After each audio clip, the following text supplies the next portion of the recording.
పోలేరమ్మ ఎవరు, ఎందుకు జాతరలు నిర్వహిస్తారు, వెంకటగిరిలో ఎప్పటి నుంచి జరుపుతున్నారు తదితర విశేషాలతో సాగేదే నేటి పరమార్థం.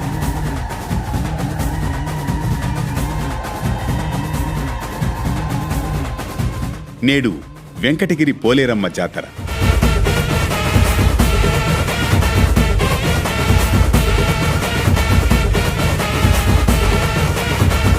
తిరుపతి జిల్లాలో ఎంతో చరిత్ర కలిగిన వెంకటగిరి పోలేరమ్మ జాతర ఎంతో విశేషంగా జరుగుతుంది. సెప్టెంబర్ 11వ తేదీ గురువారంతో అమ్మవారి జాతర పతాక స్థాయికి చేరుకుంటుంది.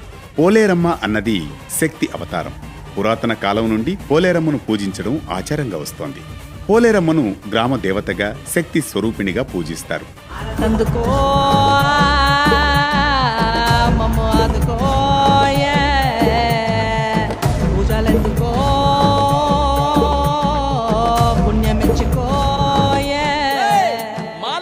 జాతర మొదలెట్టండిరా.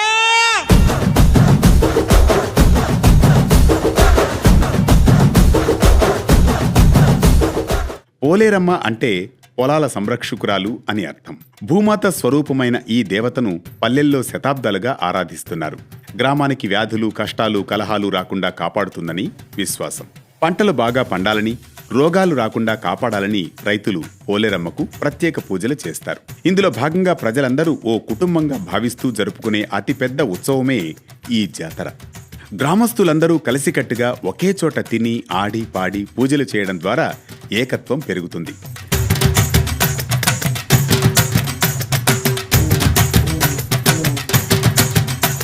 ఆంధ్రప్రదేశ్లోని వెంకటగిరి పోలేరమ్మ జాతర ఎంతో ప్రాచీనమైనది. చారిత్రకంగా చూస్తే 17వ శతాబ్దం నుండి, అనగా వెంకటగిరి జమీందారుల కాలం నుండి ఈ జాతర కొనసాగుతూ వస్తోంది.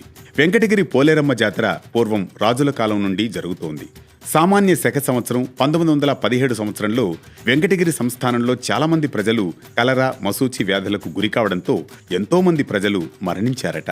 అప్పటి రాజులు ప్రజలను కాపాడేందుకు వెంకటగిరి రాజవంశస్థులు కలరా వ్యాధి తగ్గడం కోసం ఒక యాగం చేయగా కలరా వ్యాధి తగ్గిందట.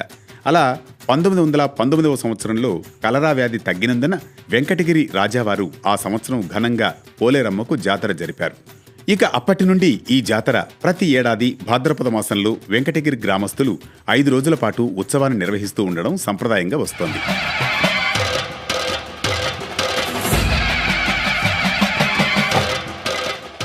ఇప్పటికీ జాతరకు లక్షలాది మంది భక్తులు హాజరవుతారు. ఇది స్థానికంగా ఒక ఆధ్యాత్మిక, సాంస్కృతిక ఉత్సవం. ప్రతి సంవత్సరం వినాయక చవితి తర్వాత వచ్చే మొదటి బుధవారం నాడు అర్ధరాత్రి సమయంలో ఊరి గ్రామస్తులు మొదటి చాటింపు వేస్తారు. అలాగే 2వ బుధవారం రోజున కూడా చాటింపు వేస్తారు. 3వ బుధవారం, గురువారం అమ్మవారి జాతర నిర్వహిస్తారు. జాతర జరుగుతున్న సమయంలో ఎవరింట్లోనూ శుభకార్యాలు చేసుకోరు. జాతర మహోత్సవం 5 రోజుల పాటు సంప్రదాయకంగా జరుగుతుంది. జాతరకు ముందు గ్రామ పొలిమేరల్లో 2 రాళ్లను శక్తి స్వరూపంగా ప్రతిష్ఠ చేసి పూజలు నిర్వహిస్తారు. ఈ జాతరను 2023వ సంవత్సరం నుండి ఆంధ్రప్రదేశ్ రాష్ట్ర పండుగగా, రాష్ట్ర జాతరగా నిర్వహిస్తూ ఉన్నారు. పోలేరమ్మ జాతరలో అమ్మవారి ఊరేగింపు భారీగా జరుగుతుంది. సంప్రదాయం ప్రకారం వెంకటగిరి రాజులు అమ్మవారికి సారె అందజేస్తారు. ఇది వెంకటగిరి పోలేరమ్మ జాతరకు సంబంధించిన విశేషాలు. మరో భక్తి రాగం, ధర్మ దీపంతో మళ్లీ కలుద్దాం రేపటి పరమార్థంలో.